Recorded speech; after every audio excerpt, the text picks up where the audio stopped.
नमस्कार, आप देख रहे हैं लोकमत राजस्थान। मैं हूं निशु शर्मा आपके साथ। राहुल गांधी का चुनाव आयोग पर तीखा हमला। चुनाव आयोग वोटों की चोरी कर रहा, राहुल गांधी। कांग्रेस सांसद राहुल गांधी ने एक बार फिर चुनाव आयोग पर तीखा हमला बोला है। संसद से बाहर निकलते हुए मीडिया से बातचीत में उन्होंने आरोप लगाया कि चुनाव आयोग मतदाताओं के वोट चुराने में संलिप्त है।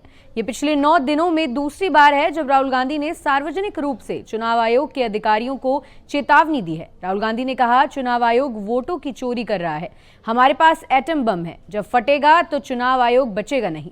जो लोग इसमें शामिल हैं, चाहे वो अभी पद पर हों या रिटायर हो चुके हों, हम उन्हें ढूंढ निकालेंगे और नहीं छोड़ेंगे, क्योंकि ये देशद्रोह है। उन्होंने ये भी जोड़ा कि जो अधिकारी इस प्रक्रिया में शामिल हैं, वो ये ना सोचे कि वो बच निकलेंगे। अगर आपको लगता है कि आप इससे बच निकलेंगे तो ये आपकी गलतफहमी है। हम आपको बच के जाने नहीं देंगे।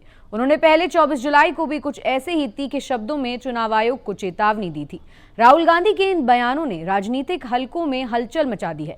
भाजपा और चुनाव आयोग से जुड़ी संस्थाएं इस पर क्या प्रतिक्रिया देती हैं, ये देखना अभी शेष है। राजनीतिक विश्लेषकों का मानना है कि ये बयान आगामी उपचुनावों और 2026 की तैयारियों की पृष्ठभूमि में आया है, जहां विपक्ष चुनाव आयोग की निष्पक्षता पर लगातार सवाल उठा रहा है। कर्नाटक की एक विधानसभा सीट पर बड़े पैमाने पर वोटर सूची में धोखाधड़ी की गई थी। उन्होंने कहा, हमारे पास इसके 100% सबूत हैं।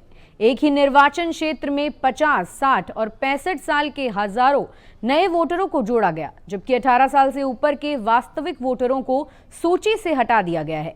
राहुल गांधी ने इसे लोकतंत्र पर हमला बताते हुए कहा कि कांग्रेस को फिलहाल सिर्फ एक सीट पर यह गड़बड़ी मिली है, लेकिन उन्हें पूरा यकीन है कि यही नाटक हर सीट पर चल रहा है। उन्होंने चुनाव आयोग को चेताते हुए कहा, अगर आपको लगता है कि आप इससे बच निकलेंगे तो यह आपकी गलतफहमी है।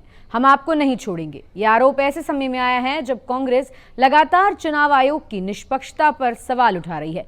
राहुल गांधी ने यह भी संकेत दिया कि जल्द ही इस धांधली से जुड़े प्रमाण सार्वजनिक किए जाएंगे। साथ ही वो बोले, चुनाव आयोग भारतीय जनता पार्टी के लिए सुनियोजित तरीके से वोट चुराने का काम कर रहा है। उन्होंने कहा कि ये आरोप वो बिना प्रमाण के नहीं, बल्कि 100% ठोस सबूतों के आधार पर लगा रहे हैं। ऐसी और ताजा खबरों के लिए आप देखते रहिए लोकमत राजस्थान।